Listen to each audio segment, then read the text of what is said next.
gente, eu converso um pouquinho sobre como se dá a formação de gêmeos na espécie humana.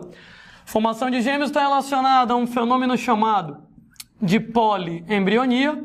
Poli, vários, embrião, formação de mais de um embrião na mesma gestação. Em algumas espécies, isso é perfeitamente natural. Por exemplo, lá em cães, em gatos, o natural é nascerem vários filhotes numa mesma gestação. Na espécie humana, o mais comum é nascer um filhote por vez. Por quê? Porque, gente, o custo energético para a produção de um bebê humano é muito alto. Aliás, energia, tempo, não apenas para gerar o bebê, mas para criar o bebê depois que o bebê nasceu. O bebê, ele, claro, vai ficar extremamente indefeso, dependente da mãe durante muito tempo, e evolutivamente é muito melhor para a mãe dedicar todas as suas, por assim dizer, energias em criar apenas um bebê do que dividir para 2 bebês. Tanto é que quando você tem lá casos extremos de gravidez por gêmeos, quádruplos, quíntuplos, muitas vezes eles nascem desnutridos. A mãe não tem condições de nutrir vários bebês de uma vez. Então, o mais comum na espécie humana é você ter um bebê por vez, é você gerar uma criança de cada vez, para que a mãe consiga, de maneira mais adequada, concentrar esforços, energia, nutrientes, para gerar uma criança bem, para garantir que aquela criança ela vai sobreviver. Melhor do que ela dividir os esforços dela por 2, 3 ou 4 bebês. Agora, claro, se você tiver lá filhos gêmeos, tenho certeza que você vai fazer um esforço grandão para poder chegar e tomar conta dos 2, com o maior carinho do mundo. De qualquer maneira, moçada, você vai ter lá que existem 2 modos de você ter gêmeos, Gêmeos podem ser, número 1, bivitelinos, também chamados de dizigóticos, ou ainda de fraternos. E esses aqui, gente, são aqueles gêmeos que não são idênticos, onde um não é clone do outro. Inclusive, eles podem até mesmo ser de sexos diferentes. Inclusive, eu lembro que irmãos gêmeos bivitelinos são tão diferentes um do outro quanto 2 irmãos que não são gêmeos. Não é uma pergunta tradicional de vestibular? Quem se parece mais? 2 irmãos gêmeos bivitelinos ou 2 irmãos que não são gêmeos? O grau de semelhança é o mesmo. O grau de diferença é o mesmo. Eles são tão diferentes entre si quanto 2 irmãos que não sejam gêmeos. A maior parte dos gêmeos é bivitelino. 75% dos gêmeos que se formam na espécie humana são exatamente desse jeito. E para que você tenha o nascimento de gêmeos bivitelinos, primeiro tem que ter um evento chamado de poliovulação, onde poliovulação é a liberação de mais de um ovócito no mesmo ciclo ovariano, de mais de um ovócito no mesmo mês. Ora, normalmente, a mulher libera apenas um ovócito por mês, apenas um ovócito por ciclo ovariano, mas às vezes ela libera mais de um. Essa liberação de mais de um ovócito tem a ver com fatores hormonais, que tem uma base genética. Tanto é que quem tem casos de gêmeos na família, estatisticamente falando, tem uma chance maior de ter gêmeos. Isso mostra lá que existe uma influência da genética por trás da formação de gêmeos. Uma vez que a mulher passou pela poliovulação, ela liberou mais de um ovócito no mesmo ciclo ovariano, cada ovócito é então fecundado por um espermatozoide diferente, formando mais de um zigoto e automaticamente formando mais de um embrião. Ou seja, a menina vai lá e libera 2 ovócitos, ovócito 1, ovócito 2, e aí tem lá que um espermatozoide fecunda um ovócito, o outro espermatozoide fecunda o outro ovócito, formando nesse caso, gente, 2 zigotos. E cada zigoto desses vai acabar formando um embrião. Ou seja, formando 2 embriões, representando aqui o meu embrião na fase de mórula, sei lá, ou coisa do gênero, formando então 2 embriões. Geneticamente diferentes, tão diferentes quanto 2 irmãos que não são gêmeos, inclusive que podem ser de sexos diferentes. Então, para que você tenha o surgimento de gêmeos bivitelinos, a mulher libera mais de um ovócito no mesmo ciclo ovariano, e o que acontece? Cada ovócito fecundado por um espermatozoide diferente forma mais de um zigoto, forma mais de um embrião. O Landim pode acontecer de uma mulher ter filhos gêmeos bivitelinos de pais diferentes na mesma gravidez. Claro, moçada, biologicamente falando, perfeitamente possível, né? A mulher vai lá e libera mais de um ovócito, e se no período fértil dela ela mantiver relação sexual com dois homens diferentes, pode ser que o espermatozoide de um deles fecunde um ovócito, o espermatozoide do outro deles fecunde outro ovócito, e você vai ter então dois embriões gêmeos de pais diferentes na mesma gravidez. Ô Landinho, poderia chamar de gêmeos nesse caso? Claro que poderia, moçada. Afinal de contas, são mais do que um embrião sendo formados na mesma gestação. Então eles são gêmeos, mesmo sendo de pais diferentes. Então eu não acho estranho, né, você ter lá, né, gêmeos de pais diferentes na mesma gravidez, mesmo porque é perfeitamente normal em vários animais, né?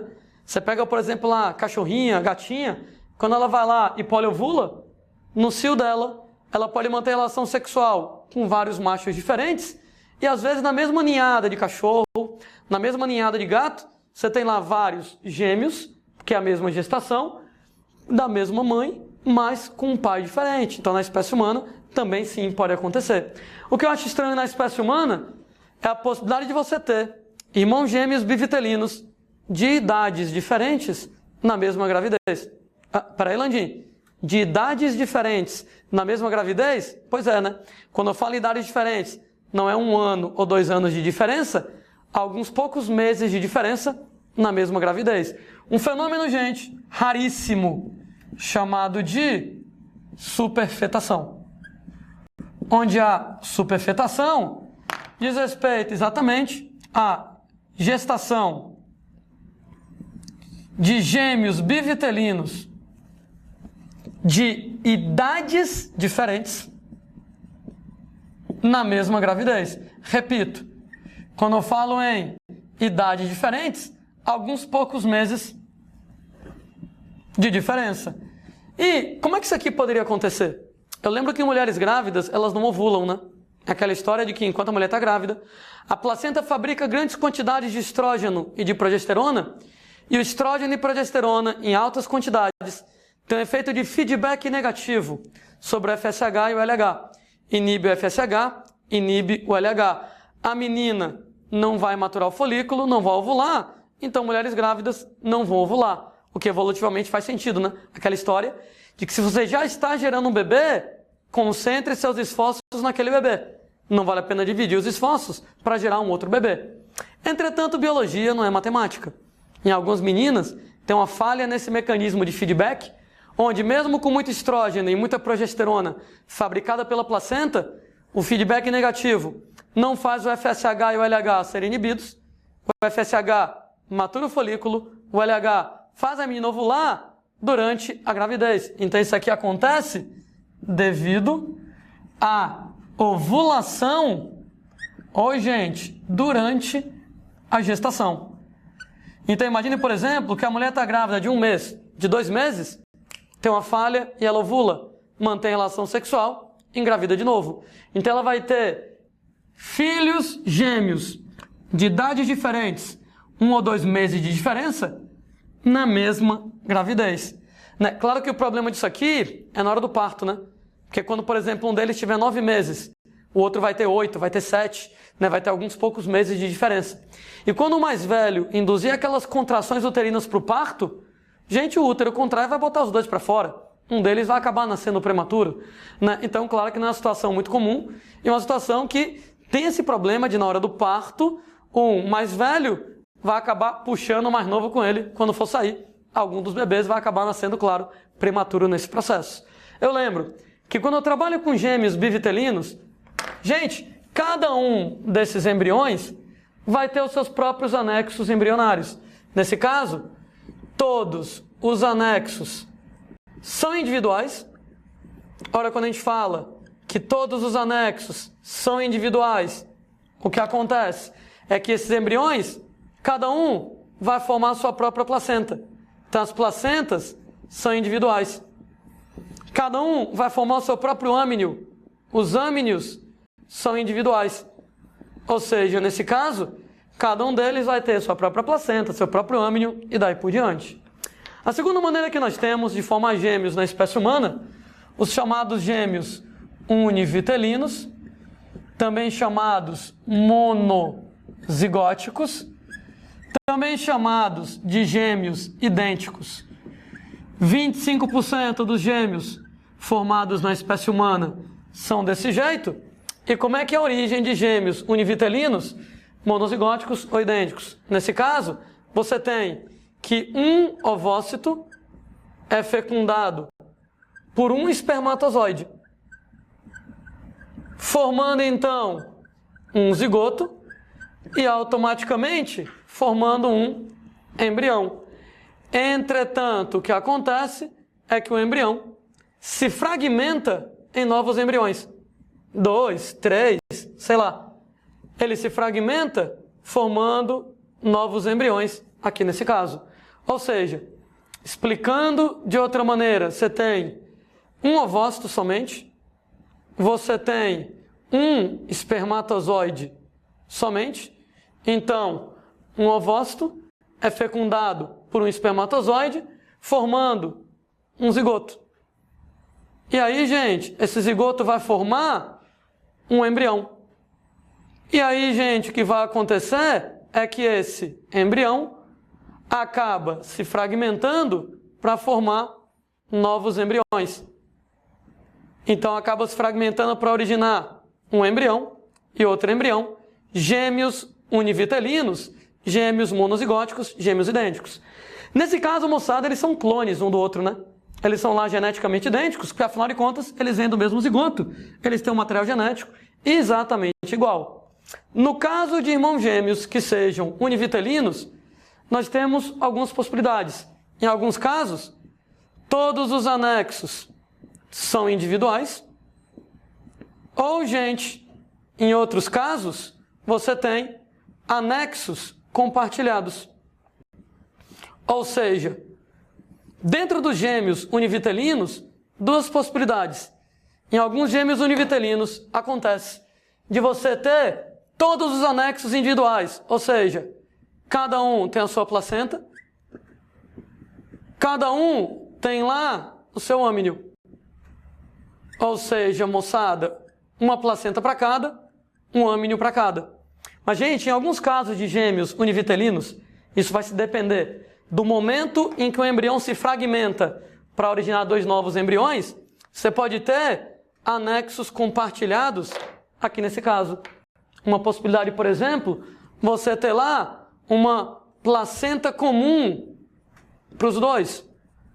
Ou seja, você não tem duas placentas. Uma placenta para esse, uma placenta para esse. Você só tem uma única placenta e a placenta ela é compartilhada pelos dois. Se você tem filhos gêmeos e quer saber se eles são univitelinos ou bivitelinos, tem duas maneiras de você fazer isso, né? Maneira número 1, fazendo exame de DNA. Ora, se eles tiverem o DNA diferente, é porque eles são bivitelinos. Se eles tiverem o DNA igual, é porque eles são univitelinos. Mas mesmo sem fazer exame de DNA, a gente pode ter uma noção deles serem bivitelinos ou univitelinos, olhando para os anexos embrionários. Se eles apresentam anexos embrionários individuais, cada um deles tem a sua placenta, cada um deles tem o seu âminio, eu não tenho como saber se eles são bi ou univitelinos. Porque nos bivitelinos é assim, e, gente, em alguns univitelinos também é desse jeito. Em alguns univitelinos pode acontecer de cada um ter sua placenta, de cada um ter o seu âminio. Entretanto, se os dois irmãos gêmeos eles apresentam anexos compartilhados, se, por exemplo, os dois têm uma placenta só para os dois, eu não tenho dúvida, moçada, de que eles são univitelinos. Então, as duas maneiras que eu tenho para saber se irmãos gêmeos eles são bivitelinos ou univitelinos, a análise do material genético, se o DNA é diferente, bivitelinos, se o DNA é igual, univitelinos. E a segunda maneira, a análise dos anexos embrionários. Se eles apresentam todos os anexos individuais, uma placenta para cada, um amínio para cada, eles podem ser bi ou podem ser univitelinos? Estarei em dúvida. Provavelmente bi ou provavelmente uni? Provavelmente bivitelinos, né? Eu digo que provavelmente bivitelinos, porque afinal de contas, 75% dos gêmeos são bivitelinos. Mas, gente, se os irmãos gêmeos, eles apresentam anexos em comum, se você tem lá anexos compartilhados na brincadeira, por exemplo, uma placenta só para os dois, então, com certeza, eles são univitelinos. Nesses casos, de você apresentar placentas individuais,